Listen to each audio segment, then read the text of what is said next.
네, 한 주간의 정치권 핫 이슈를 속속들이 들여다보는 정치토론 왈가왈부 유용합니다.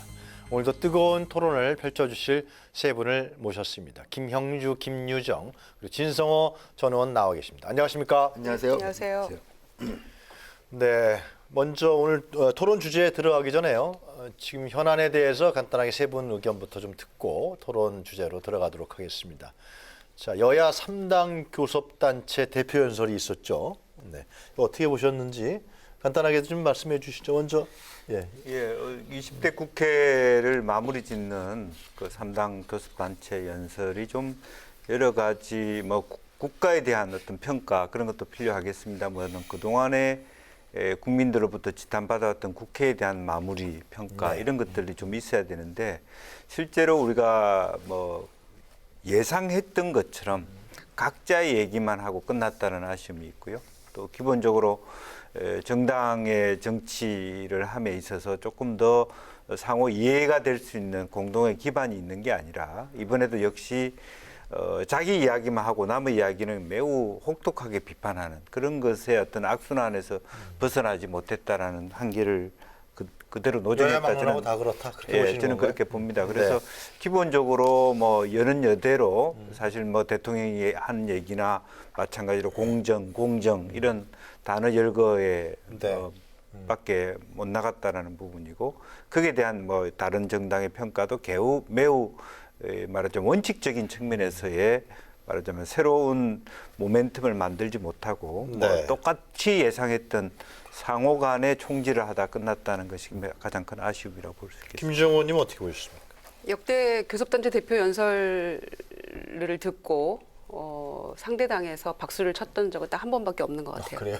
유승민 박근혜 정부 시절에 유승민 원내대표가 증세 없는 복지 없다 이렇게 얘기했을 때 모두가 박수를 쳤고 특히 이제 민주당이 거기에 대해서 굉장히 공감하는 그런 잘했다 뭐 이런 얘기까지 네. 하는 그런 모습을 보였었는데 그 뒤로는 유승민 뭐 대표는 또 정치적으로 또 험한 길을 걷기도 했습니다만 그런 점에서 이 20대 국회 마지막 원내대표 교섭단체 대표 연설도 역시 겸허한 자기 반성이나 혹은 조금 확고한 의지를 가진 어떤 미래 비전이나 또 여야 간의 어떤 협치 네. 이런 모습을 찾아보기는 매우 어려웠다 이렇게 생각하고요. 역시나 각각의 대표 연설이 끝날 때마다 굉장히 혹독한 비판 그리고 또 남 탓 이런 걸로 반응이 일관됐다고 생각합니다. 그런 점에서는 역시 마무리까지 유종의 미를 거두기는 참 어려웠던 대표 연설들이 아니었나 이렇게 생각하고요. 이제 20대 국회 불과 얼마 남지 않았는데 대표들의 연설이 조금 좀 공허했다 네. 이런 생각이 들고요. 그리고 그 상대에 대한 비판으로 일관됐다는 점에서 조금 마지막까지 상당히 어두웠다 이렇게 보고요. 남은 동안에는 이제 뭐 예산이나 선거법, 그다음에 공수처법 이런 것들이 남아 있는 셈인데 시급한 법안들이나 또 마지막으로 조금 통과시켜야 될 그런 법들 거기에 대해서 조금 이제라도 좀 머리를 맞대고 하는 모습을 좀 보여야 되지 않을까 이렇게 생각합니다. 교수단체 이인영 연설에서는 원내대표는 검찰 개혁을 네. 강조를 했죠. 그런데 그것이 이제 한국당에서 협조를 안 해준다 이렇게 주장한 거하고 네. 이인영 죄송합니다. 나경원 원내대표 같은 경우는 문재인 정권이 실패한 정권이다. 네. 또 바른미래당의 오신환 대표도 독주다, 오만이다 이렇게 비난을 했는데요, 그죠? 그렇죠. 그래서 결과적으로는 이인영 대표 같은 경우에는 네. 지금 이제 대통령이 조국 장관 사태 이후에 뭐 송구하다는 표현을 했고 이해찬 대표도 보름 지난 이후에 그런 표현을 하면서 사실상 사과를 했고 했는데 이인영 대표도 뭔가 공정사회나 뭐 공수처법 이런 거를 강조하는 것도 좋지만 조금 반성하는 모습 또 사과하는 모습 이런 것도 좀 같이 했어야 되는 게 마땅하지 않나 이렇게 생각하고요. 교섭단체 대표 연설이라는 게 뭐 의원들한테 하는 얘기도 있을 수 있지만은 무엇보다도 국민들께 하는 그렇죠. 어떤 대국민 네, 메시지이기 그렇죠. 때문에 그런 점에서는 이인영 원내대표도 국민들께 조금 그 반성과 좀 겸허한 자세로 그렇게 하는 게 맞지 않았나 이런 생각이 들고요. 이제 그런 전제 없이 뭐 공수처법이나 뭐 공정사회나 공정경제나 이런 것들을 얘기하니까 네.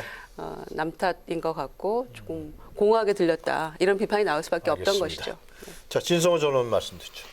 근데 이제 총선을 앞두기 때문에 3당 원내대표들이 다들 이제 이 상대당에 대한 비판을 많이 했습니다. 특히 저는 그중에서도 이제 이인영 원내대표와 나경원 원내대표가 아쉬운 점은 특히 이인영 원내대표는 여당의 원내대표입니다. 그렇다면 지금 우리 김영조 의원님 말씀처럼 마지막 이게 원내대표 연설이라고 하면 상대방 비판도 뭐 할 수는 있습니다. 그렇지만 상당 부분은 비전이라든지 이제 마지막 이제 국회를 마치면서 민주당이 생각하는 뭐 이 비전이 있을 거 아닙니까? 이런 것들에 대한 생각이 거의 없고 거의 야당 원내대표 연설 같다는 생각이 좀 들었고 나경원 원내대표도 마찬가지인 게 아무리 야당은 사실은 뭐 비판할 수 있습니다. 충분히 있는데 그럼에도 불구하고 이 오신환 원내대표하고 입장이 다른 게 제1야당이고 국회의원 수가 100명이 넘는 거대 야당입니다. 그렇다면 우리가 이런 생각을 가지고 앞으로 품겠다. 또 하나는 조국 전 장관에 대한 비판을 상당히 많이 했기 때문에 굳이 이런 자리에서 안 해도 좀 짧게 하고 대신에 또 다른 무슨 미래를 향한 무슨 메시지를 던졌더라면 오히려 그게 더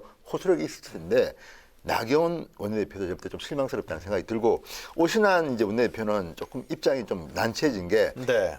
대통령이 모친상을 당했습니다. 글쎄 그날 그러니까 마침 그날 연설을 했기 때문에 아무래도 톤을 좀 낮춘 것 같습니다. 아무래도 뭐 그게 어쨌든 우리나라는 비판을 해야겠지만 또 상중인 대통령한테 뭐 적당히 한 것 같은데 그렇고 제가 볼 때는 이 야이당이 지금 이 공수처법에 대한 대안을 마련하고 있기 때문에 아마 이 공수처법은 현재 패스트트랙에 올라가 있는 것도 있지만 이번 회견에 이게 토론은 될지도 모르겠다는 생각이 좀 듭니다. 그 12월 3일 날 문희상 의장이 원래는 이제 이번 달 말에 하려고 그러다가 네, 네. 12월 3일 날 부의를 하겠다. 네. 패스트트랙에 올라가 있는 검찰개혁 법안하고 선거제법도 같이 하겠다는 거죠. 네, 네. 그렇게 되면은 이제 어떻게 될 것 같습니까? 그 동안에 합의가 될 것인지 안 되면 또 이제 민주당 같은 경우는 상당히 강해할 것 같은데. 실제로 이제 가장 큰 문제는 의원 정수를 늘리자라고 하는 부분에 대해서 아직 민주당이 뚜렷한 입장을 내놓고 있지 못한 네. 청원이고요.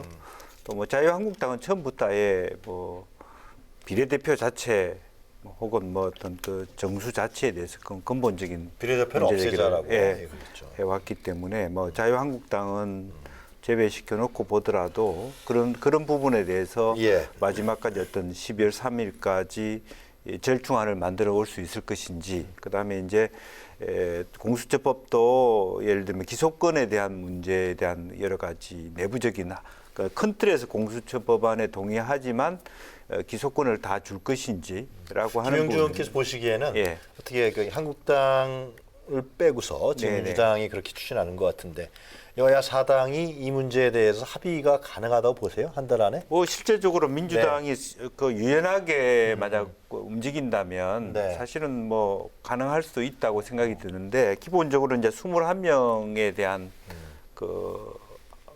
더 이제 포함시키는 거거든 민주당 입장에서는 제적 가반이니까. 예. 그래서 149석을 만들어가는 과정에 있기 때문에 현재 이제 128석인데요. 그 과정에서 사실은 바른미래당 쪽하고의 합의, 그야말로 말 그대로 간당간당하게 가능한 접근을 할 수 있다라고 본다면 네. 실제로 민주당이 원안을 그대로 고수하는 입장으로는 이것이 통과될 가능성이 많지 않다.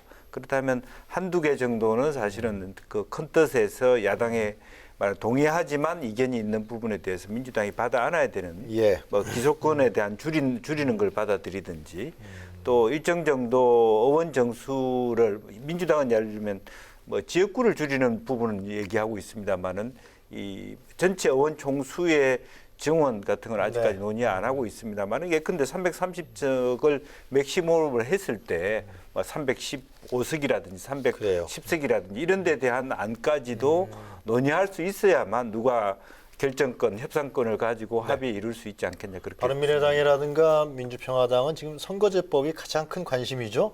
그게 이 부분이 관심이죠. 얘기가 돼야 검찰개혁안도 같이 해서 통과시키겠다라는 거 아니겠어요? 네, 그리고 또 그렇게 약속을 했었고요. 예. 먼저 처리하기로. 그랬기 때문에 민주당에서 선거법을 공수처법을 먼저 처리하겠다라는 얘기가 처음에 나왔을 때 들고 일어났던 것이죠. 그리고 결국에는 불가능한 이야기였고요. 네. 그래서 지금 다시 이제 같이 처리하는 방향으로 가고 있는데 12월 3일로 정한 것은 아마 국회의장의 고육지책이었다 이렇게 생각합니다. 네. 당장에 민주당이 뭐 원하는 대로 10월 29일로 지정을 했더라면 예. 본회의 올렸더라면 국회가 당장 또 마비가 됐겠죠.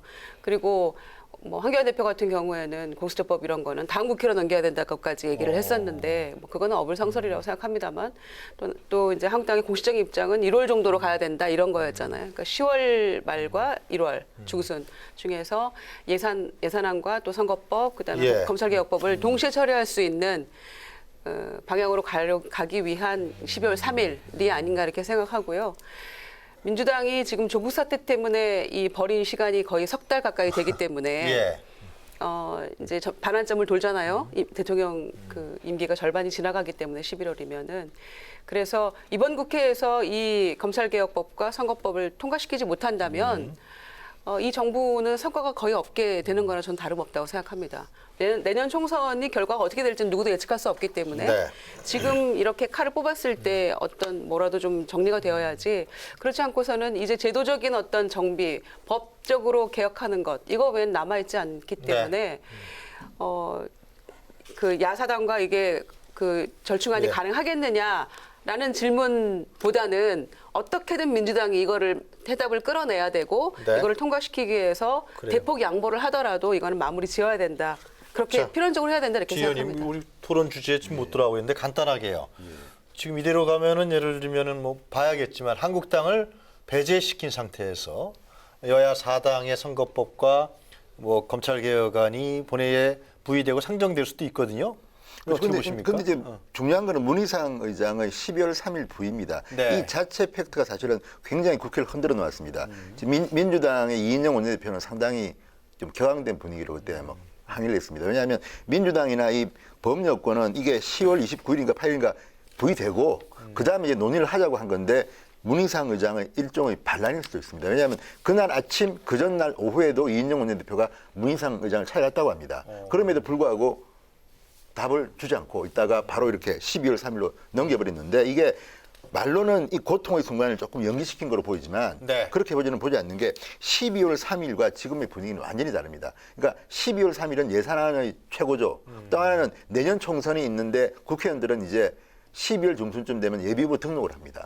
상당히 마음은 콩밭에 가 있는 시점에서 이걸 부의한다? 부의는 상정하고는 다릅니다. 예. 부의를 하는 겁니다. 그렇기 네. 때문에 그 다음에 어떤 일이 벌어질지는 아무도 모르는데 상당히 불투명해졌다는 생각이 들고 또 김영주 의원님이 아까 이 민주당의 그 의석수 확대에 대한 반응 이야기했는데 제가 알기로는 이미 확답을 했습니다. 이해찬 당대표는 300석 더 이상 안 된다 그랬고 청와대 강기정 정무수석도 신중해야 네가 우리 청와대 입장에서는 우리가 여론조사를 해봤더니 국민 생각은 이것과 다르다고 네. 분명히 했기 때문에 지금 정의당이 지금 이해찬 대표하고 알겠어요. 청와대에 대해 비판을 하고 있습니다, 지금. 그런 걸 보면 아직까지 국회의원 정수 확대 문제는 정리가 안 된 것 같기 때문에 불투명하다. 패스트 트랙에 오른 이 세계 관련 법안을 제가 볼 때는 쉽지 않다. 이번 국회에서는 쉽지 않을 것 같아요. 쉽지 않다, 불투명하다. 문희상 의장이 알겠습니다. 상당히 용기를 낸 결정이라고 저는 봅니다. 그래요. 예.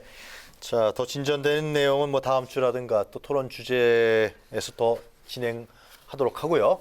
자, 이번 한 주도 정치권은 각가지 이슈로 뜨거웠습니다. 자, 왈가왈부가 준비한 토론 주제가 과연 무엇인지 첫 번째 주제부터 화면으로 만나보시도록 하겠습니다.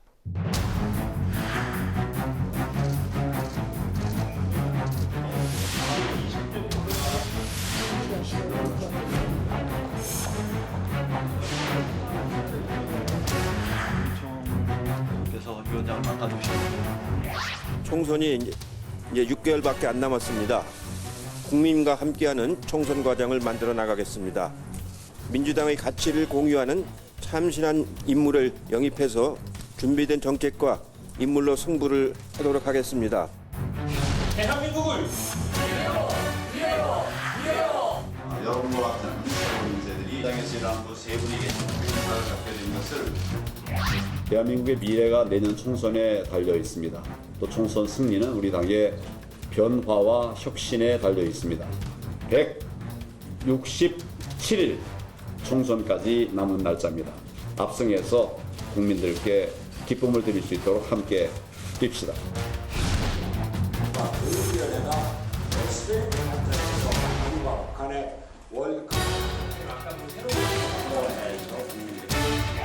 당내 문제가 정리되는 대로 제3지대를 열어 통합개혁정당을 만드는 데 앞장서겠습니다. 이 땅의 모든 새로운 정치 세력을 다 모으겠습니다. 한국 정치의 새 판짜기가 이제 시작될 것입니다.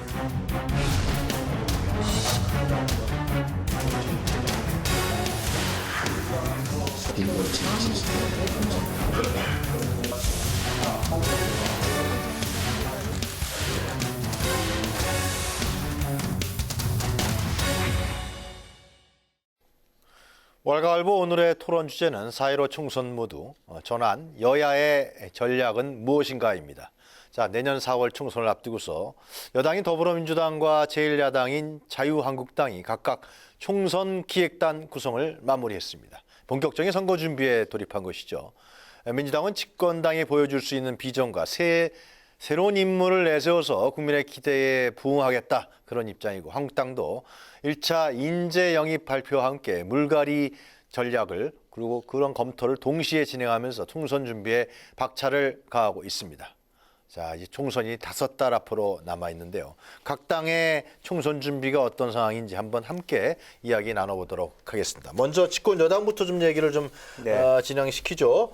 자, 총선 기획단이 출범했죠. 윤호중 사무총장이 총선 기획단장입니다. 그죠? 네, 예. 그렇습니다.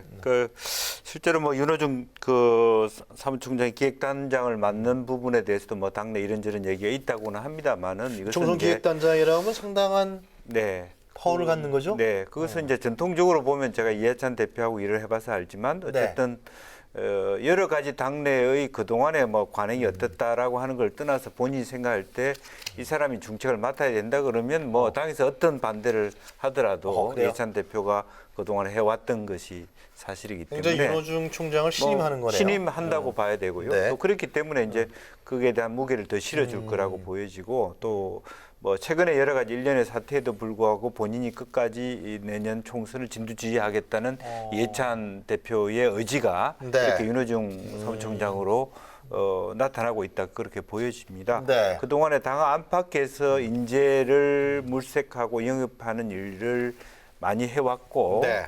또 실제로는 9월 달부터 공식적으로 뭐 작업을 하려고 했습니다만은 뭐 아시다시피 조국 전 장관 문제로 인해서 최근 2-3달 동안에 내용을 겪다 보니까 여러 가지 밀린 부분이 있어서, 근데 어쨌든 자유한국당도 공식적으로 인재 영입에 대한 이벤트를 열은 만큼 앞으로 아마 지속적으로 경쟁하듯이 이런 이벤트들이 많이 생기지 않을까, 그렇게 생각이 듭니다. 네.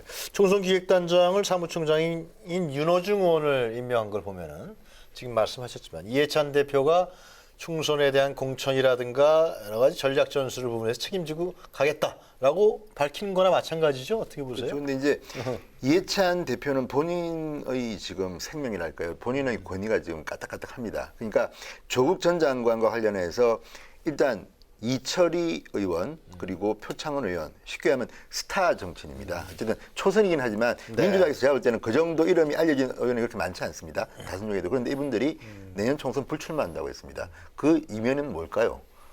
그 상당한 거는 희생이거든요. 그런데 이철희 의원은 또 한겨레 토요일판 인터뷰에서 이해찬 대표가 책임을 져야 한다고 이야기했습니다. 그대로. 그러니까 지금 이해찬 대표가 그때 러시아에 가 있었는데 출장 갔다 와서 두 분을 불러가지고 막 다투겠다고 합니다. 그런데 지금 분위기가 어쨌든 민주당은 제가 볼 때는 이해찬 대표에 대한 불신 분위기가 있고, 그래서 수도권에 있는 민주당 의원들은 이낙연 빨리 들어와라. 이낙연 총리? 예. 그러니까 그게 뭐 당대표가 되든 비대위원장이 되든 아니면 이해찬 대표가 당대표를 그대로 하고 선거 뭐 본부장을 하든 뭐 그건 관계없지만 어쨌든 이해찬으로는 뭔지 약하다.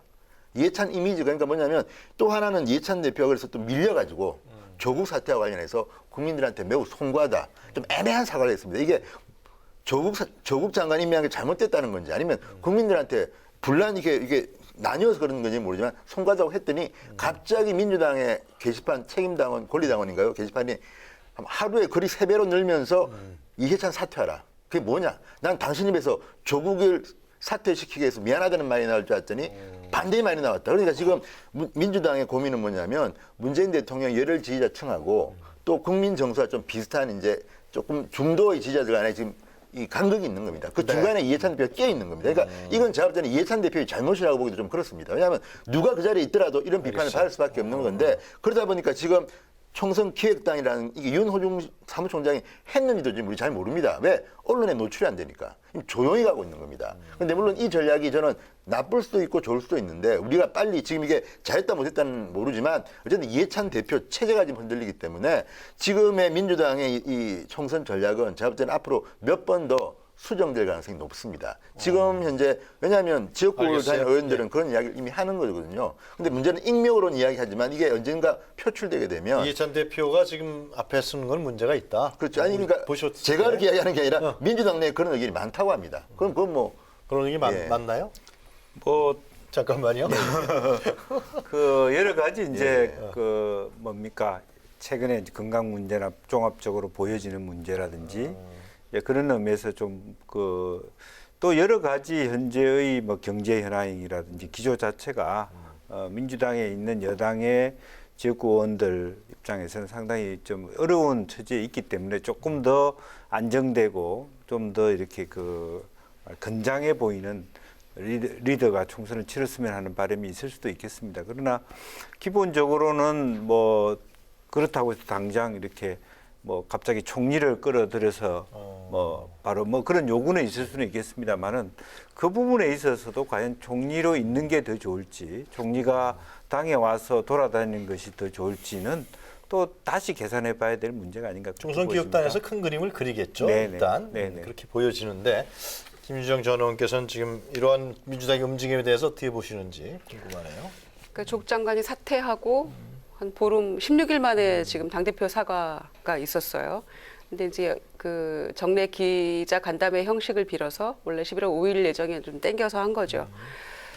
그런데 이제 언론에서 얘기하는 거는 이게 진짜 사과 맞냐 뭐 이런 얘기도 있고 뭐 사실상 사과 이렇게 보도가 되죠. 그래서 객관적으로 봤을 때 이게 진정한 사과구나 이렇게 보이지는 않는다는 것에 대한 반증이겠죠. 사실상 사과다. 네, 이렇게 사과는 나오는 사과네요, 그럼. 그러니까 송구하다 이런 거였는데 좀 애매모호하게 지나간 점이 있고요.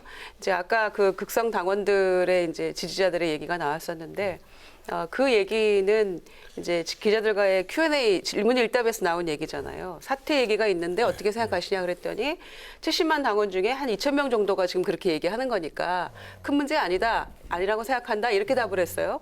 그 이후에 지금 문제가 커진 겁니다.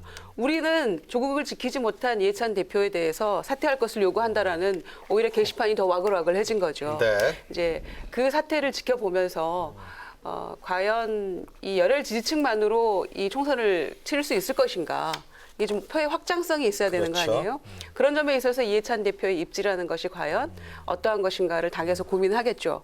그리고 지금의 이 모습을 보면서 지방선거 때 지난번 지방선거 때 홍준표 전 대표의 모습이 떠올랐어요. 그때 당대표 지원 유세 필요 없다. 제발 오지 말아라. 이렇게 얘기를 했었거든요. 그래서 이 사태가 제대로 그 조금 매듭짓고 수습되지 않는다면 비슷한 일련의 상황이 올 수도 있겠다라는 그런 조금 조심스러운 염려가 되고요. 네. 그래서 이낙연 총리의 역할이 총리가 직접 당신 입으로도 얘기를 했지만 나의 거취를 내 마음대로 정할 수 없는 문제다라는 것이 당 안팎의 여러 가지 이런 사정들을 감안했을 때 뭔가 정해지겠죠. 큰 그림 하에서. 11월 4일 날 그 의총이 있잖아요, 민주당 의총. 네. 그래서 하여튼 당내에서는 의총에서 무슨 얘기가 나오지 않겠느냐, 뭐 그런 얘기들이 있는 것 같은데. 쉽지 않을 거라고 쉽지 않을 생각합니다. 네. 그래요? 왜냐하면은 공천이 달려 있는 문제이기 때문에 그래요? 그런 얘기가 나오려면은 벌써 나왔어야 된다고 생각합니다. 조국 사태가 한참 이렇게 어려운 상황이었을 때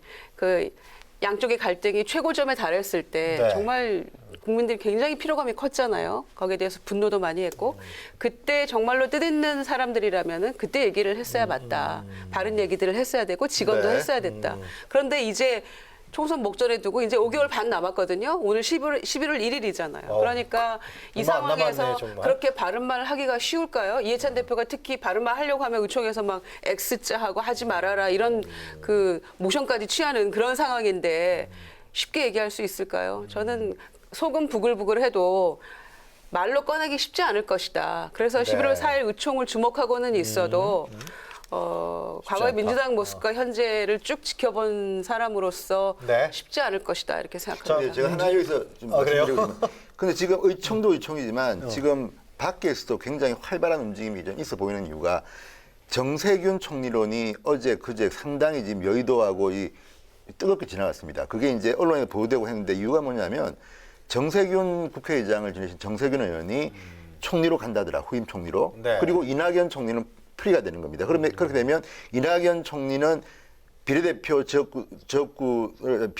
이제 순번을 받고 전국을 돌면서 선거 유세를 할 수가 있다. 또는 종로구를 바로 갈 수도 있다. 뭐 이런 아이디어들이 나오는 겁니다. 그리고 정세균 이제 전 의장이 종로구를 비우게 되면 지금 거기를 노리는 사람들이 많습니다. 임종석이라든지 임종석 여러 명이 진짜? 지금 있습니다. 그러니까 이런 것들은 누가 자가 발전한 걸 수도 있습니다. 왜냐하면 또한 언론들이 그런 걸 쓸 때는 아무런 근거 없이 쓰지는 않습니다. 그런데 지금 어제 하루는 정말 정세균 총리설이 굉장히 강하게 이제 휩쓸고 지나갔는데 재밌는 거는 정세균 본인의 반응입니다. 원래 정세균 의장은 7월 달인가 이런 인터뷰를 했습니다. 총리 이야기가 나오니까 그거는 맞지 않다. 왜냐하면 국회의장을 지낸 내가 그렇지. 삼권 분립 국가에서 대통령 밑으로 가는 거는 맞지 않다고 했는데 이 보도가 나오니까 또 정세균 의장이 뭐라고 했냐면 나는 아무리 사소한 일이지만 정권의 성공을 위해서 뭐 봉사하고 싶다. 이런 아주 추상적인 애매모호한 말씀하신 걸 보면 언론에서. 예. 그런데 이제 문제는 정세균 의원 본인 말로는 청와대에서 어떤 액션이 온 것도 없다. 그렇게 이야기했는데 이런 보도들만 쫙 보면 지금 상당히 누군가 자극하는 사람도 있고 그러니까 이낙연 총리를 빨리 빼오고 싶은 사람도 있고 또 그 자리에 가고 싶은 사람도 있고 지금 그거는 종로구 지역구에 하나 한정된 거지만 의원총회 별도로 제가 볼 때는 지금 굉장히 큰 그림 속에서 이 총선을 겨냥한 움직임이 이제 있는 것 같다는 생각이 듭니다. 근데 문제는 이제 당의 간판 예. 뭐 이런 얘기를 해주신 것 같은데 문제는 공천 아니겠어요? 현역 물갈이 이건데 지금 민주당 분위기는 어때요? 뭐 전에 지난 총선에서 김종인 비대위원장이 나타나왔고 네. 하여튼간에 뭔가 큰 흐름을 바꿨던 기억이 있는데 실제로 문제는 다선 의원들 중에 원행 의원을 제외하고 크게 그런 움직임들이 없다는 부분이고 또 역으로 오히려 총선에서 정말 필요한 자원들은 불출마 선언을 하는 이제 이런 부분들이 당을 굉장히 당혹스럽게 지금 민주당의 다선 의원들이 굉장히 많죠. 네 만드는데 그 다선 의원들이 지금 소위 386 의원들 뭐 네. 그 의원들이 벌써 저하고 같이 들어가는 의원들만 하더라도 벌써 4선이 됐지 않습니까? 그렇습니까?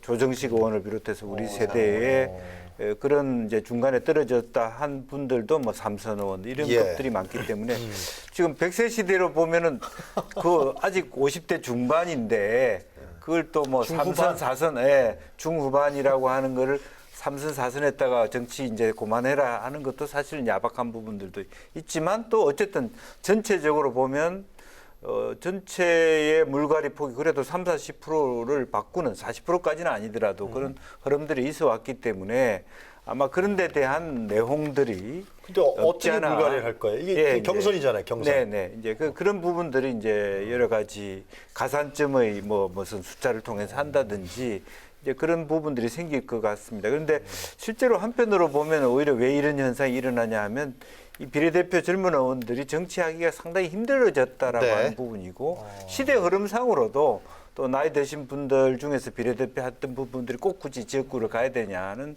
이제 그런 차원의 큰 틀에서의 변화도 있는 것 같습니다. 국회의원을 네. 보는 이제 그런 부분들이 있기 때문에 문제는 사실은 이거보다 사실은 자유한국당은 더 걱정이죠.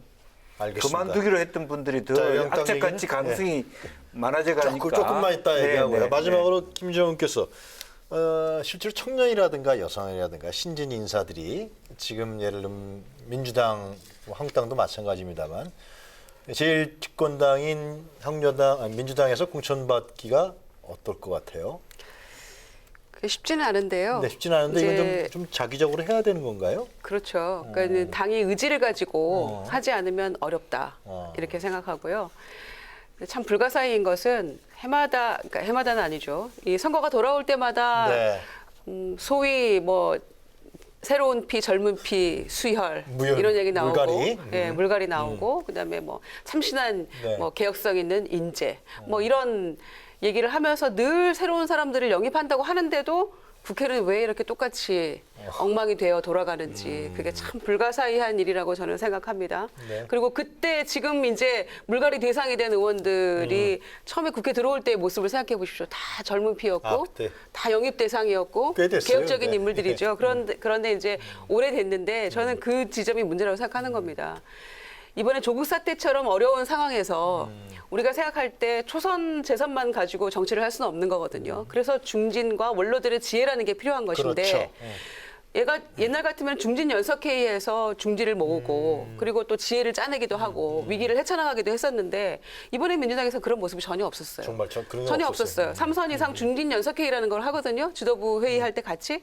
그래서 거기서 이런저런 의견들을 짜내고 또 어떻게 하는 게 좋겠다. 또 이 문제를 타개해 나가는 여러 가지 방안들을 마련하는데 그런 모습이 전혀 없었기 때문에 문제가 있다고 보고요. 그래서 아마 이런저런 그 불만들 가운데 물갈이 얘기도 나온다고 생각하고요. 청년의 여성 또 장애인 이런 부분에 있어서는 네. 지도부가 또 공천심사위원회가 의지를 가지고 이렇게 좀 전략 공천을 한다거나 비례대표 영입하지 않으면 네. 이 상황에서 뚫고 들어가기 굉장히 어려운 것 같은데 하위 20%뭐 물갈이 론도 얘기 나오고 있고 그다음에 뭐 발표도 한다고 얘기를 하는데 그래서 발표하기 전에 미리 본인들이 불출마했으면 좋겠다라는 게 또 지도부의 뭐 희망사항이라고는 얘기까지 나오고 예. 있어요. 그래서 무슨 이 의원들에 대한 평가를 네. 의정활동 평가를 어떻게 법안 발의 수만으로 할 수 있느냐 또 뭐 그 회의 몇 번 열었다고 하는 걸로 할 수 있는 토론회 이런 걸로 지금 평가한다고 하는 거 아닙니까? 갑자기 의원 입법 발의 대표 발의 수가 지금 갑자기 10월 임시국회 끝나고 아니 그 국정감사 끝나고 일주일 동안에 예. 뭐 200건 이렇게 한다는데 무슨 의미가 있어요? 통과될 수 있겠습니까? 그게? 알겠습니다. 발의의 문제가 아니라 통과가 돼야죠. 그래서 자, 요식행위라고 생각하기 때문에 제가 한마디만 더 이런 정도 아니, 가지고는 말씀하게 제가 할 거예요. 그러니까 제대로 공천하기 어렵다 이렇게 생각합니다. 하여튼 뭐 이 공천 문제라든가 공천이 결국 내부 권력 투쟁인데 결국 정치적으로 봤을 때는 그건 좀 연말이라든가 연초가 돼야 본격화될 것 같다라는 생각이 들고요. 한국당 얘기를 좀 하죠. 한국당 고전에 제가 이제 예. 뭐 반론 권청에서 한마디만 하면 지금 제가 볼 때는 민주당의 이 공천 룰이 저는 조금 이제 결과적으로는 이 당선에는 뭐 유리할 수 있겠으나 네. 그 멀리 보면 저는 별로 좋지 않다고 보는 이유가 이게 경선을 중심으로 하는 겁니다. 그리고 또 하나는 중진들이 살아날 수 있는 구조다. 그런데 왜 저는 지금 이제 중진들의 시대가 끝났다고 보느냐. 시대가 변한 겁니다. 지금은 유튜브 시대입니다. 유튜브 시대, SNS 시대는 자, 지금 우리가 딱 이현주 의원 재선입니다. 장재원 의원 재선입니다. 표창원, 이철이 다 초선들입니다. 지금 이 사람들이 초재선이지만 이 사람들의 목소리 스피커는 지금 3, 4선, 5선 한국당이나 민주당에 숨어있는 분들 누가 더 강합니까? 저는 제가 볼 때는 지금의 이런 방법의 총선 공천 구도는 시대에 뒤떨어진 거라고 저는 봅니다. 물론 이게 안정적인 건 하지만 어떤 총선 구도라는 거예요? 지금 이 공천 공천 룰. 민주당의 공천 룰. 왜냐하면 저는 이 절대적으로 중진들이나 지역구에 천창한 사람들이 유리한 구조입니다. 신한테 30%, 50% 가산점을 줘보십시오. 경선하면 무조건 현역 이깁니다. 좀 뭐 체험적으로 알고 있는데 그렇기 때문에 저는 뭐 민주당이든 한국당이든 이거는 좀 바꿔야 되는 이유가 공천 룰을 시대에 맞는 뭘 만들어야 될 필요가 있다. 왜냐하면 아까도 말씀드렸지만 저는 이현주 의원이 무소속이긴 하지만 거의 당 원내대표급 목소리를 지금 내고 있습니다. 그 사람의 말이 틀렸다 맞다가 아니라 그렇다면 그 시대에 맞는 말을 할 수 있는 사람을 뽑아야 되는데 알겠어요. 지금 민주당도 스타들이 많습니다만 지금 3, 4선 중진들 그동안 뭐 했습니까? 저는 오히려 사고 칠 가능성이 많은 분들이 더 있습니다. 그러니까 알겠어요. 예. 이 공천룰도 저는 차제 한번 자, 한국당 얘기를 좀 해보시죠. 한국당 이제 총선기획단을 출범시켰죠, 그죠? 1차 인재 영입 발표도 했고요. 어떻게 보셨습니까? 예. 저는 이제 총선 상당히 구체화된 건데. 기획단이 출범했는지도 솔직히 잘 몰랐고 또 하나는 아니 의원들도 잘 모릅니다 솔직히 총선 기획단이 무슨 일을 어떻게 하는지를 잘 모르고 심지어는 인재영입위원장이라는 분도 지금 어떤 식으로 지금 인재영입이 되는지를 몰랐다고 합니다. 이명수 의원이 아니 본인이 뭐 그렇게 이야기하니까 그래요? 그걸 보면 지금 제가 누차 말씀드리지만 지금 한국당이나 민주당이나 이 총선 기획단은 과거에 해왔던 그 관행대로 사무총장이 나서고 지금 한국당도 보니까 박맹우 사무총장이 주로 하는 것 같은데 그런 식의 과거 방식의 인재영입은 너무 시대착오적이다. 그러니까 이번에도 제가 보니까 1차 인재영입이라고 발표를 했는데 그분들을 보면 구체적으로 내공도 있고 그 분야에서는 훌륭한 분들입니다. 그리고 연세도 좀 드시고 근데 문제는 지금 시대에 이런 분들을 1차 영입 인재라고 발표하는 순간 국민들한테 얼마나 호응을 받을 것인가. 이거는 저는 자신 없습니다. 왜냐하면 어떤 분들은 상당히 오랫동안 한국당에서 무슨 위원으로 활동하신 분도 계시고 원래 이 인재영입이라는 거는 깜짝 효과. 저 사람이 왜 저기 갔지 하는 그런 1차 인재는 그런 분들인데 이번에 발표된 분들은 저분은 당연히 한국당 스타일이다.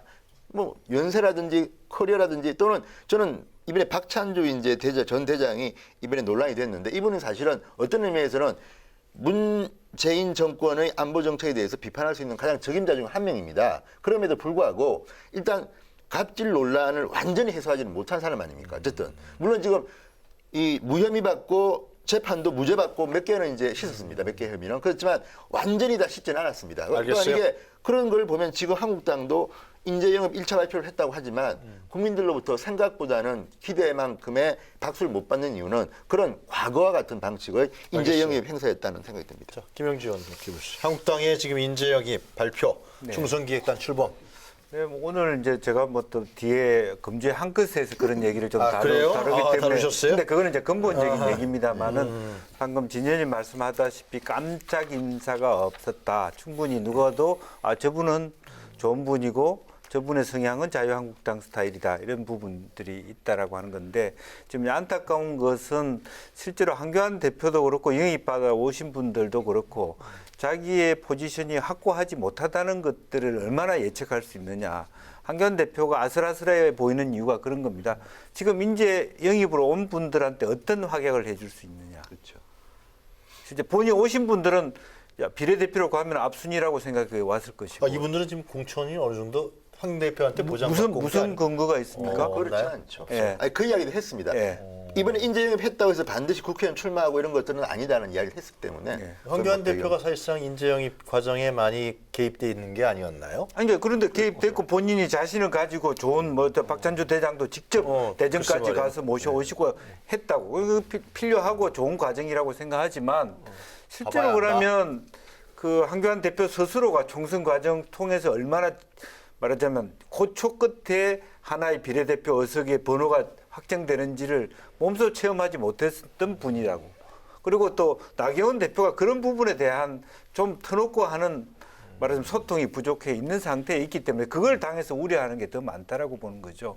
그리고 사실은 지역구가 하나 있다. 예를 들면 박창주 대장 같은 경우는 천안이다. 그럼 당양 천안에서 뛰고 있는 사람 입장에서 이 사람의 포지션이 뭐냐, 어느 정도 가중점을 주는 것이냐에 대한 문제 제기가 있을 수밖에 없고 그렇다면 정리가 안 된 상태에서 영입하고 하는 것이 굉장히 불안정한 부분이 있거든요. 이제 그랬을 때 지금 뭐 박찬주 대장도 이번에는 배제한 건 아니지만 다음번에 안보 쪽에 또 인물들이 왔을 때 그분들이 얼마나 될 것이며 또 실제로 연동형 비례대표에서 비례대표 의석의 포지션이 얼마나 될 것이 아무것도 선거제도도 정해지지 않고 그러네요. 당내 룰도 정해지지 않는데 이분들한테 옷을 입힌다는 게 나중에 가서 본인 리더십에 얼마나 큰 출렁거림을 줄 것인가를 알겠습니다. 정말 본인이 정말 알고 있는지 저는 그걸 묻고 싶어요. 그렇다면 왜 인재 영입 발표를 특히 박찬주 전 대장 때문에 좀 약간 기스가 많이 갔어요, 그죠? 그렇죠. 그러니까 인재 영입의 원칙과 기준이 무엇이었는지 참 알기 어려운 인재 영입이었고요. 그리고 국민들이 보기에 참 감동적이다. 이제 정말 좀 뭔가 좀 그 변화하려고 하는구나. 이런 모습을 줘야 되는 거잖아요. 네. 그동안에 장애 집회 하면서 또 조국 장관 사태 때문에 소위 집토끼는 많이 추스렸죠. 그래서 지지율도 올라갔는데 결국 다시 다 미천이 드러난 거라고 해야 될까요? 네. 흔들리고 있는 거죠. 그러니까 그 어떤 공공의 타깃이 사라지고 나니까 조국 장관 사태가 이제 일단락되고 나니까 네. 그동안에 그 지지율의 반등이 있었습니다만 스스로 다 까먹는 결과였잖아요. 그 표창장, 무슨 예. 패스트트랙 가산점이랄지 이런 걸로 정말 이 말도 안 되는 일들을 함으로써 당이 다시 흔들리기 시작했고요. 한국당은 본래대로 거의 돌아가고 회귀하고 있는 것이죠.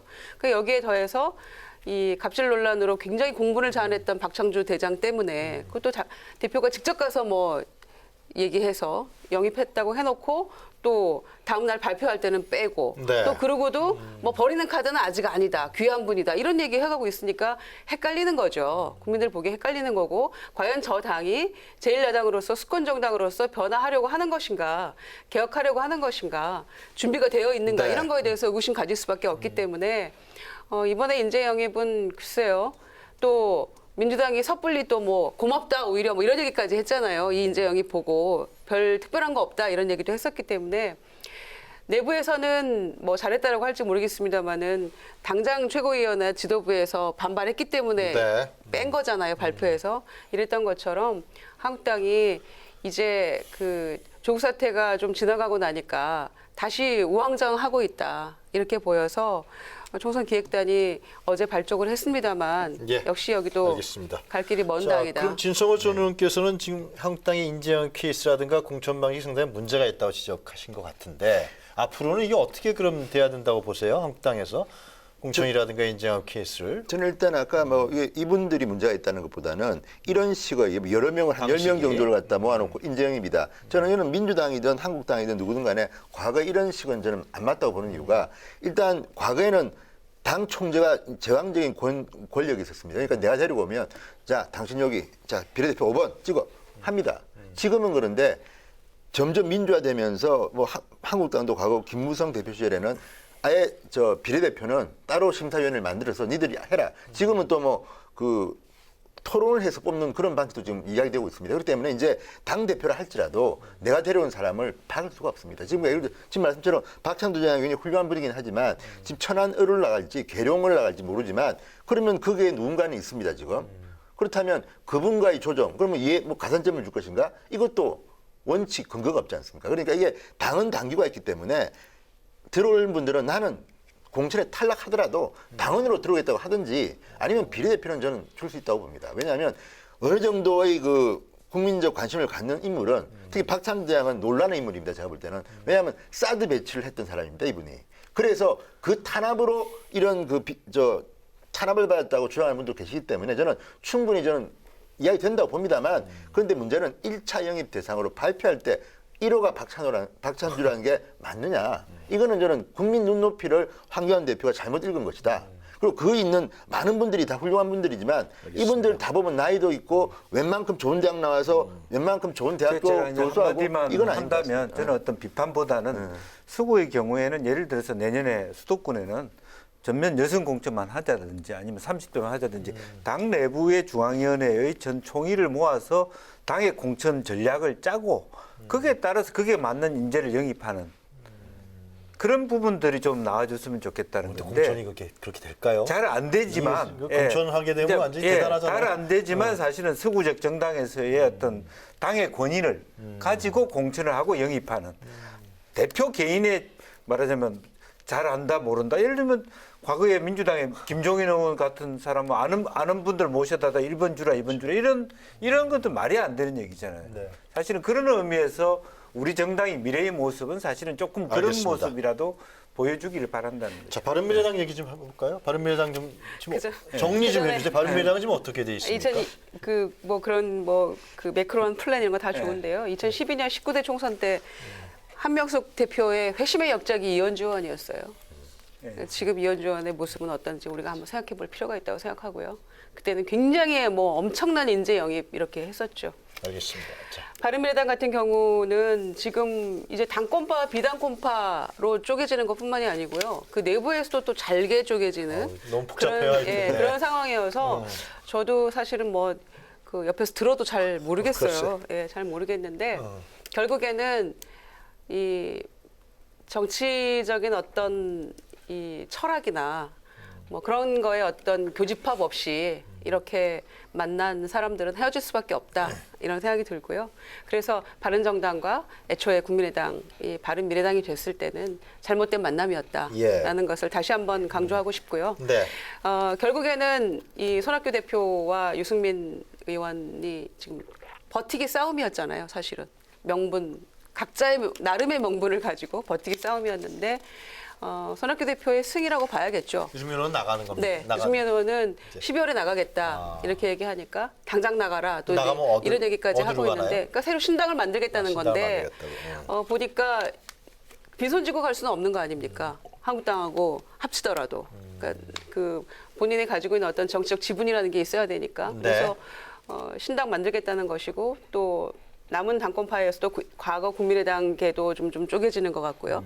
그러니까 과거 국민의당 의원들 중에서도 15명 정도 되는데 거기에서도 안철수계 하고 또 호남 쪽 출신 의원들하고 또 쪼개지는 것 같고요. 그래서 굉장히 복잡합니다만은 어느 순간에는 정리될 거라고 봅니다. 어떻게 정리될 것 결국에는 같습니까? 네. 유승민계를 포함한 이쪽은 나가서 신당 만들고 이후에 보수통합이라는 대명제하에 어떤 식으로든 한국당과 합치겠지. 거치가 예. 정해지겠죠. 예. 그리고 남은 이 소위 이제 국민의당 과거 국민의당인데 의원들 중에서 호남계를 제외한 나머지 또 안철수계라고 분리되는 7명의 8명 의원이 있죠.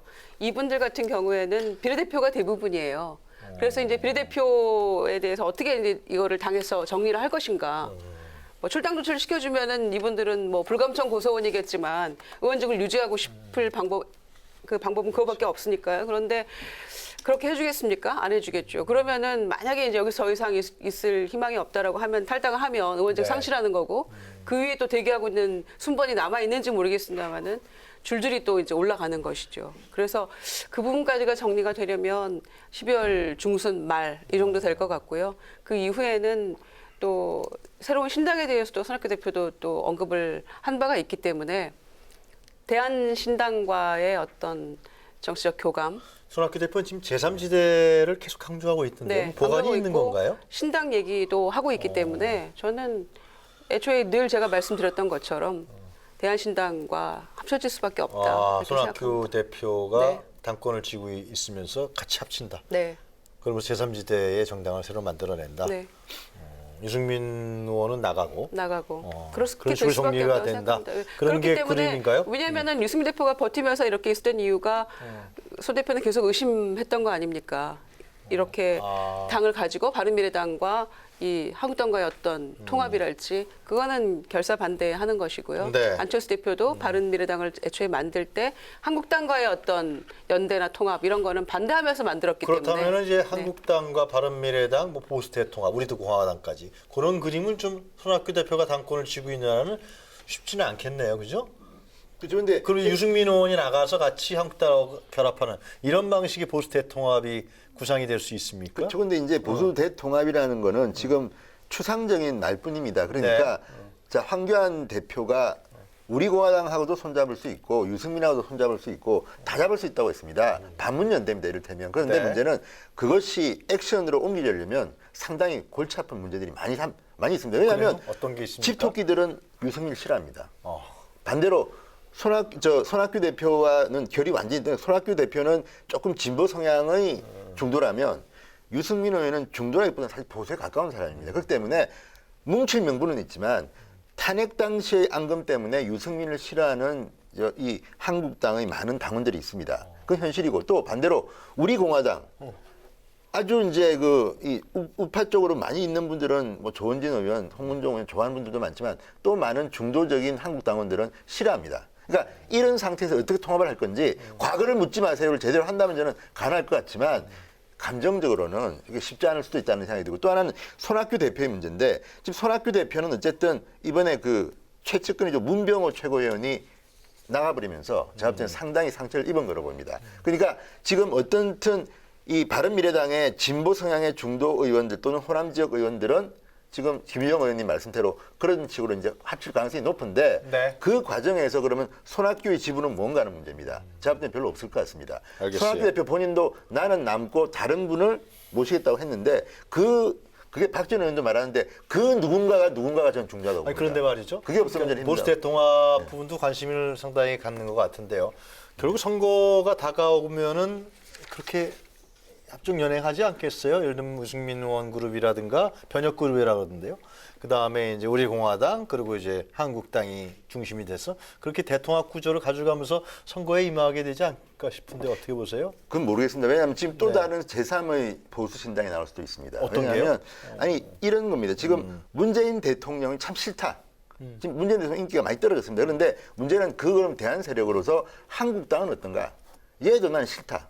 그러니까 지금 국민들 중에서 상당 부분 국민들이 문재인 대통령에 대한 비판을 많이 합니다. 지금 특히 조국 사태 때문에. 그런데 알겠어요. 그런데도 불구하고 한국당이 그걸 못 가져가고 있는 형국이기 때문에 국민 눈높이에 맞는 또 다른 보수 신당 세력이 없는가 지금 그런 이야기들이 나옵니다. 그래서 여기서 이제 좀 이제 어렵죠. 착시들이 있는 게 그런 게 좀 생깁니다. 이제 자유한국당이 당장 지지율이 높지 않지만 자유한국당 의원들은 사기가 충천돼 있는 상태거든요. 글쎄 말이에요. 사기가 충천돼 있다라고 하는 것은 다른 당하고 합당 안 해도 총선에서 난 반 이길 수 이상 있다. 이길 수 있다라는 확신을 갖기 때문에 유승민 필요 카드에 없다. 대해서도 필요 없다. 그럴 가능성이 꽤 높아지고 있다고 보여집니다. 그래서 결과적으로는 구도가 총선 때 만들어지기보다는 대선 때 만들어질 가능성이 좀 더 많아지는 거 아닌가. 알겠습니다.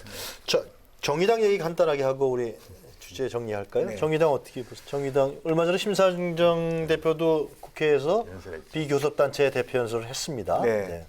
실제로 뭐 정의당이 지금 현재 보이지 않는 내용이 있다고 봐야 됩니다. 자기네들은 실제로 뭐 당원들이 늘고 있다라고 얘기하지만 어쨌든 연동형 비례대표제에 대해서 너무 지나치게 거기만 했다. 그걸 통해서 조국 장관 구하기에 일조했다는 부분의 내용에서 자유롭지 못하다라고 하는 부분이라서 실제로 정당 지지율도 이렇게 치고 나오지 못한 상태에 있기 때문에 네. 실질적으로 오히려 정의당이야말로 새로운 인재 영입이 필요한 거 아닌가 그렇게 정의당이요? 생각합니다. 예. 지금 정의당도 제2의 정의당이 필요하다는 목소리가 좀 있습니다. 김정은 이제 보세요. 아니 그동안 데스노트로 재미를 좀 보다가 조국 사태로 뭔가 가장 좀 큰 갔다. 대상을 입은 당이 저는 정의당이라고 생각합니다. 그래서 아마 그 내부에서 상당히 고민들이 깊을 거라고 보고요. 그래요? 또 멀어진 어떤 그 지지층으로부터 어떻게 신뢰를 회복할 것인가에 대한 고민이 깊기 때문에 뭐 영입하거나 또 뭐 입당을 시키거나 뭐 이런 과정 속에서도 그런 고민의 지점을 좀 풀어갈 수 있는 네. 선에서 노력을 하겠죠. 알겠습니다. 이 선거가 가까워지니까 이제 또 우리 정치토론 왈가왈부도 아주 뜨거운 논의들이 더 진행될 것 같습니다. 자, 오늘 토크 마무리하기 전에요. 2주의 사진 한 컷 살펴보도록 하겠습니다. 자, 진성호 전 의원부터 준비하셨나요? 진성호 전 의원이 준비하신 사진 한 컷부터 보도록 하겠습니다. 예, 저게 이제 노무현 재단이 유시민 작가네요. 예, 노무현 재단이 운영하는 유튜브입니다. 노무현 재단 유튜브에 유시민 씨가 알릴레오라는 이제 코너를 진행하고 있는데 요즘 유시민 씨가 무슨 이유인지는 잘 모르겠으나 꼭 조국 전 장관의 그 뭐 무슨 천사, 보호자, 흑기사 같이 계속 등장합니다. 그래서 유시민 씨가 이제 조국 전 장관을 옹호하는데 문제는 자꾸만 악수를 둔다는 겁니다. 얼마 전에도 저 사진은 이제 이 윤석열 검찰총장을 비판하면서 이미 윤석열 검찰총장이 청와대에 뭐 실세인 A 씨를 통해서 면담을 좀 해달라고 하면서 이제 조국은 안 된다. 이거 장관대도 곧 날아간다. 뭐 이런 이야기를 했다. 그것을 근거로 미리 윤석열 검찰총장이 내사를 했다. 이런 이야기를 한 그 근거를 든 겁니다. 그런데 문제는 이 말을 듣고 민주당의 백혜련, 뭐 조응천, 뭐 박용진 전부 다 지금 그건 좀 심하게 지금 유시민 씨가 말하는 거다. 그게 무슨 근거냐. 다 이렇게 비판을 하고 있습니다. 왜냐하면 제가 봐도 유시민 씨가 너무 나갔습니다. 근거라고 자기가 예고를 했는데 들어보니까 저게 무슨 근거야. 누가 봐도 상식적으로 말이 안 된다. 또 그전에도 JTBC의 손석희 사장을 거론하면서 JTBC가 요즘 욕을 많이 먹는다고 하면서 그 이 김경록 차장이라고 그 정경심 씨의 자산관리인이 JTBC에 인터뷰를 신청했는데 안 했다. 뭐 이런 이야기 했다가 나중에 손석희 대표 쪽으로부터 이 항의가 오니까 사과를 했습니다. 네. 내가 잘못했다고. 또 KBS 여기자 문제도 있습니다. 그래요? 아니 검사들이 뭐 KBS 여기자 누구한테 뭐 정보를 술술 흘리는 했다가 또 여기자 옆에 뭐 기자 옆에 항의를 받고 나니까 또 사과를 했습니다. 그러니까 지금 유시민 씨는 그전에는 저런 모습을 본 적이 별로 없습니다. 상당히 정확하고 굉장히 정치한 논쟁을 했는데 이번에 이 조국 사태와 관련해서 너무나도 많은 거짓 의혹 또 하나는 오버, 궤변 예를 들어서 알겠습니다. 검찰이 증거 인멸을 하는 걸 그래요? 갖다가 증거 장난을 못 치게 한다. 뭐 이런 식으로 해서 비판을 받고 있는데 유시민 씨가 이제 2주일 동안 유럽으로 뭐 여행을 간다니까 유럽 가서 조금 자숙해서 돌아왔으면 또 좋겠습니다. 반면에 또 이제 지지자들은 유시민 그 이사장이 얘기한 부분에 대해서 적극적으로 그 찬성한다 그런 얘기도 제가 같이 아니 하겠습니다. 그거는 예, 그거 이제 찬성은 자유지만 팩트는 틀리면 안 되는 하여튼간에 지금 가짜 뉴스를 말씀하셨지만. 퍼뜨리면 안 되는 거 아닙니까? 알겠습니다. 예. 자, 김영주 전 의원의 사진 한 것을 보도록 하겠습니다. 예, 제가 아까 말씀드린 것처럼 이제 총선이 가까워오면서 각 당이 영입 작업을 시작했는데 네. 저는 뭐 자유한국당이 영업을 잘했다 못했다가 아니라 이것이 저 총선 때만 되면 인재 영입이라고 하는 말하자면 젊은 피 수혈이 반복된다고 하는 것은 네. 우리나라 정당의 건강성에 별로 좋지 않다는 생각을 합니다. 균형 잡힌 말하자면 서구의 그 총리나 당 대표들이 40대 또 50대 이렇게 되는 분들은 18세, 20세의 청년 당원으로 들어와서 20년 동안 당에 여러 가지 생활을 하면서 하는 거고 중국 역시 공천당이 있어서 훈련 통해서 정치 지도자들을 키우는 거 아닙니까? 그럼 공산당은 좀 비교에는 네, 아닌 것 같고. 아니야. 예를 들어서 어쨌든 젊은 당원들을 예. 관리하는, 일찍부터 하죠. 예, 교육시키고 하는 그런 어떤 정당의 미래를 준비하는 모습이어야 되는데 그때 사람을 뽑아 쓰다 보니까 정당이 정말 거의 뭐 때가 되면 중요한 총지를 이루어야 될 때 사상 누각이 되는 경우가 많이 있습니다. 그래서 이게 과연 충실하게 일하고 있는 일반 당원과 청년 당원에 대한 배려는 어디에 있는가라고 하는 것도 한번 좀 물어봐야 될 때가 아닌가. 선거 때만 되면 이렇게 한다. 예, 그렇죠. 그래서 뭐 그때에 따라서 새로운 사람만 쓰고 기존의 당원들은 그냥 하나 몸이나 받쳐주는 그런 형태로밖에 안 돼. 무슨 권리가 있냐. 이런 문제가 있기 때문에 우리 정당에서도 정말 근실하게 일했던 올해 역사적으로 왔던 당원들, 물론 당 이름들이 계속 바뀌고 알겠습니다. 있다 보니까 일천에서 그런 부분도 있습니다만은 그런 역사를 이제 다시 써야 될 때가 아닌가. 그게 이제 그런 정당 생각이 정치죠. 듭니다. 예. 결국은. 정당 정치가 자리 잡혀야 되는 그런 측면을 지적하신 것 같아요.